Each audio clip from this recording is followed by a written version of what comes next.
There was a time in our church ministry when a leader would come into a church and assume that things were in place and let them be there. 21st century leaders can no longer afford to be passive.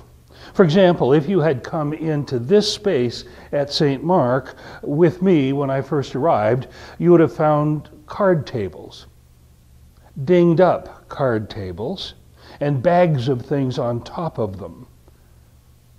I knew right away that that wasn't going to work for a number of reasons. First of all, what it suggested was that this was a place, a people that didn't have high expectations.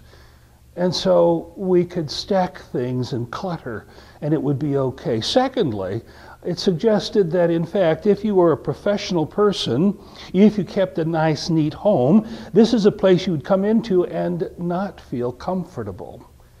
One of the first things I did was go around with then Administrator Maxine, and we simply began to remove the clutter. Now, why was that important? Because it was suggesting that in fact the culture was going to change. Expectations were changing.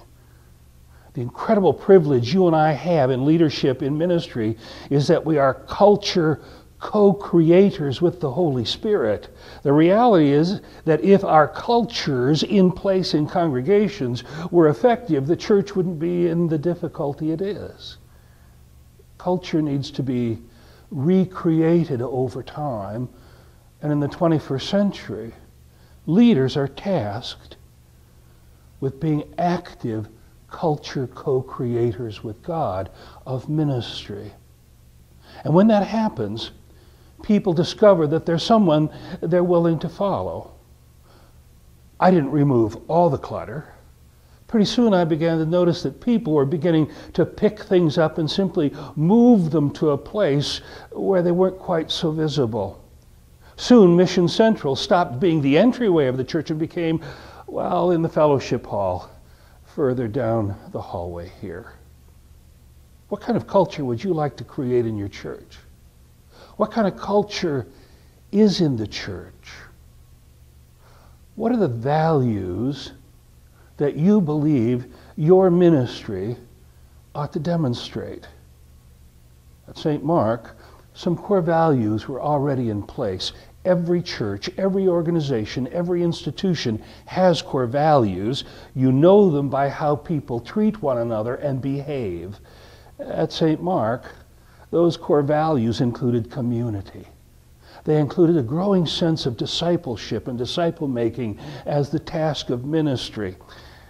They included a sense of integrity, that we're going to continue to be the best of who we could be and then grow beyond that. What was not in place was a culture of excellence. Not perfection, but excellence. Now at St. Mark, we're very aware of our 4 core values: discipleship, integrity, community, and excellence. And clutter undermines excellence. I wonder if you visited another church and you simply observed what it looked like and how people behaved, what you'd identify as their core values. I wonder if someone visited your church, what they would think the core values are. Leaders become conscious of the core values that are in operation and then consciously make the decision to begin to affirm the best and replace the worst. It is a long-term commitment, but it sets up a mission that will be both faithful and fruitful for you and the next generation or more.